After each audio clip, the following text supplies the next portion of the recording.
So I had a random thought today while I was at work. What is a weeaboo? And I thought for a second. I really didn't have a good answer because I don't really know what the actual definition of the word is. So I figured today we could kind of dive into it and see about like where does this word come from? What does it actually mean? When you search it up on Urban Dictionary, you get this page right here, and it says weeaboo, a person who retains an unhealthy obsession with Japan and Japanese culture, typically ignoring or even shunning their own racial and cultural identity. Now, for most people, this page will probably be enough to satisfy their curiosity, but I don't know. I just feel like we could go a bit deeper, you know? Let's start with where the word actually came from. Origin. So since the word is commonly used when referencing Japanese culture or anime or just stuff like that, you probably think it comes from Japan, right? Honestly, I don't blame you, but there are a few ways we can actually debunk this theory. Oh my God, bro. Oh, hell no. So first, let's actually look at the word. Let's put the word on screen, right? Weeaboo. If you were to pronounce this word the way it looks in Japanese, it probably sounds something like weeaboo. Now, this is because the double O sound in Japanese actually doesn't make the U sound. It just makes a long O sound. So if you wrote that in actual Japanese, it would look something like this. That we wanted to be pronounced weeaboo, it looked like this in Japanese. And when you romanize that into English or the English alphabet, it looked like this. And that doesn't look like that. So we know the word didn't come from Japan, so we can debunk that theory. Research. So on the Wikipedia page for this word, it says that the word comes from a 2005 Harry Bible Fellowship comic by Nicholas Gurwitch. Okay, cool. So let's find the comic. So I searched around for a little bit and I found this page here, the actual Perry Bible Fellowship, webpage. Cool. And this is the comic that the word comes from. Now let's read through this together, and I want to see if you can pick up on something.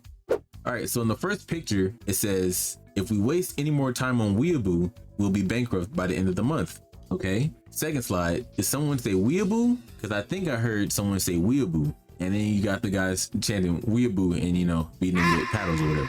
Now, the thing that's interesting about this comic is that they're using the word weeaboo in a completely different context. So surely the definition must be different from what we thought, right? Turns out the word weeaboo actually has no real meaning. Wait, what? All right, so let's go back to that Wikipedia page we were looking at earlier, right? So if you reread this sentence here, right, it says weeaboo is a nonce word from a 2005 Perry Bible Fellowship comic by Nicholas Gurwitch, according to whom the word originated from a dream his sister had. Basically, that's their way of saying the word is made up. It doesn't exist. It wasn't a real word when it started. Kind of like how the word nerd came from a Dr. Seuss book. It's just made up. It also says it was later used as a word filter replacement for the abusive term Wapanese on the message board 4chan, which is current sense derived and spread. All right, so boom. Next time somebody call me a weeaboo, I just say I'm an otaku, right? That's fine. Well, actually, that word doesn't mean quite what you think it does either.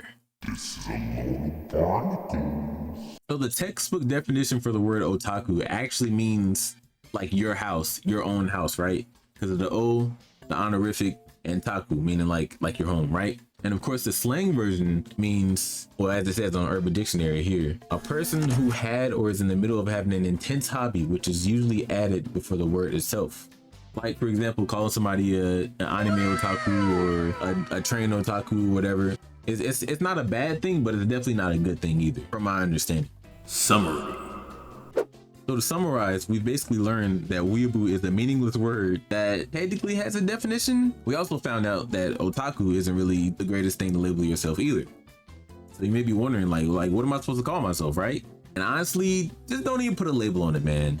As long as you enjoy the anime and the games and the culture without being disrespectful, just rock out and do you. And I think that's the biggest takeaway from this video.